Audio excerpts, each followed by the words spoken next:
반갑습니다. 여러분의 생각 파트너 엔통입니다. 혹시 승무원 미스트라고 들어보셨나요? 바로 그 제품으로 유명한 달바 글로벌인데요. 최근에 실적 발표 나온 걸 보고 이거 괜찮은 건가? 하고 고개를 갸웃하신 분들 꽤 많으실 거예요. 오늘 그 숫자 뒤에 숨겨진 진짜 이야기를 한번 같이 파헤쳐 보겠습니다. 이거 혹시 거대한 뷰티 기업이 탄생하는 그 과정일까요? 네, 바로 이 숫자, 마이너스 31%. 이게 뭐냐면요.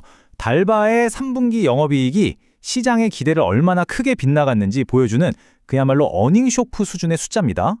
이것만 딱 보면 이제 한물 갔나? 이런 생각이 들 수밖에 없죠. 하지만 말이죠. 여기서 우리는 한 번 더 생각해 봐야 합니다. 이 숫자가 정말로 성장이 꺾였다는 위험 신호일까요? 아니면 더 높이 점프하기 위해서 잠시 몸을 움츠린 걸까요? 바로 이 질문이 오늘 우리가 풀어볼 핵심입니다. 좋습니다. 그럼 먼저 시장에 충격을 줬던 3분기 실적, 그 속을 아주 냉정하게 한번 들여다보죠. 자, 여기 숫자를 한번 보세요. 매출은 기대치보다 한 4% 정도 부족했어요. 근데 문제는 영업이익입니다. 무려 31% 가까이 미끄러졌습니다. 근데 더 주목할 건 바로 이 영업이익률인데요. 바로 직전 분기보다 8.6%포인트나 뚝 떨어졌어요. 바로 이 수익성 악화, 이게 투자자들을 불안하게 만든 진짜 이유였던 겁니다. 하지만 이익이 왜 줄었는지 그 내막을 들여다보면 이야기가 좀 달라집니다. 이게 단순히 돈이 새어나간 게 아니라 미래를 위한 아주 전략적인 숨고르기였다는 정황들이 보이기 시작하거든요. 바로 여기가 핵심입니다. 3분기에 이익이 줄어든 이유, 그건 바로 4분기 성수기를 앞두고 약 50억 원을 마케팅이랑 신제품에 아낌없이 쏟아부었기 때문이에요.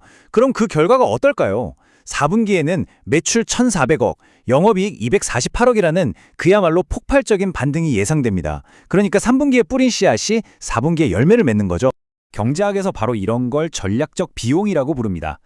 단기적인 손익계산서에는 마이너스로 찍히지만 장기적인 성장을 위해서는 꼭 필요한 투자라는 뜻이죠.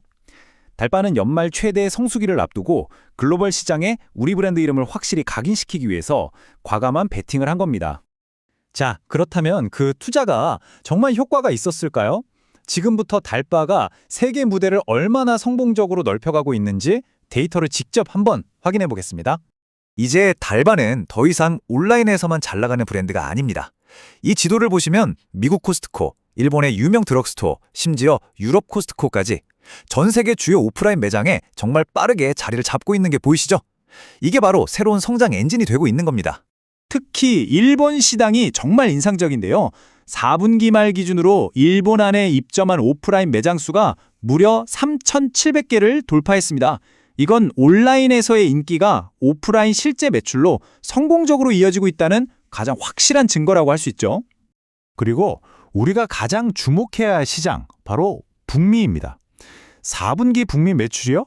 전년 같은 기간 대비 무려 217% 성장이 전망됩니다. 와, 이건 그냥 성장세가 아니라 그야말로 폭발적인 성장세죠?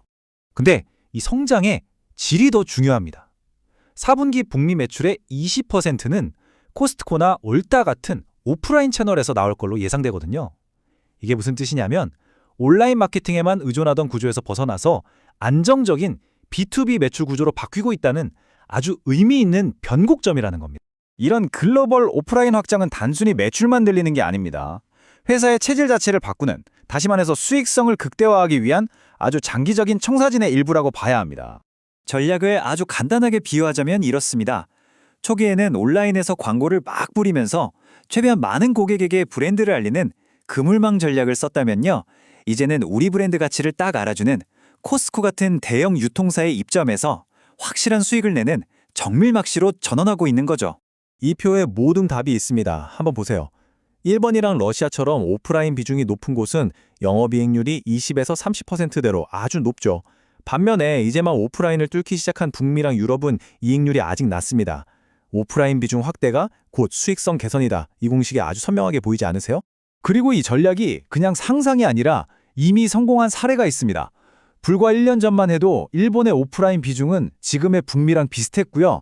이익률도 한 자릿수에 불과했어요. 지금의 일본은 미래의 미국과 유럽 시장이 어떤 모습일지를 보여주는 완벽한 예고편인 셈입니다. 바로 이런 자신감을 바탕으로 회사는 2026년까지 전체 영업 이익률을 20% 이상으로 끌어올리겠다는 아주 구체적인 목표를 공식적으로 제시했습니다. 자, 그럼 이 모든 분석을 바탕으로 투자자로서 우리는 무엇을 기회로 보고 또 무엇을 조심해야 할지 한번 정리해 보겠습니다. 기회 요인은 아주 명확합니다. 미국과 유럽에서의 오프라인 확장, 그리고 일본에서 이미 성공이 검증된 수익성 개선 모델이죠. 하지만 리스크도 분명히 있습니다. 주기적으로 나올 수 있는 보호해수 해제 물량 부담이 있고요. 또 치열한 K-뷰티 경쟁 속에서 지금의 높은 가치를 계속 증명해내야 한다는 부담감도 무시할 수 없죠. 결론적으로 달바 글로벌엔 3분기의 숨 고르기를 마치고 이제 4분기부터 본격적으로 증명의 시간에 들어섰다고 볼 수 있겠습니다. 단기적인 비용 투자를 넘어서 글로벌 오프라인 확장을 통한 이 질적 성장을 과연 숫자로 똑똑히 보여줄 수 있을까요? 지금까지 달바 글로벌의 성장 스토리를 함께 들여다봤습니다. 오늘 저와의 대화가 여러분의 생각에 작은 힌트가 되었기를 바랍니다. 물론 오늘 분석은 정보 제공을 위한 것이며 투자의 최종 판단과 책임은 투자자 본인에게 있다는 점 꼭 기억해 주세요.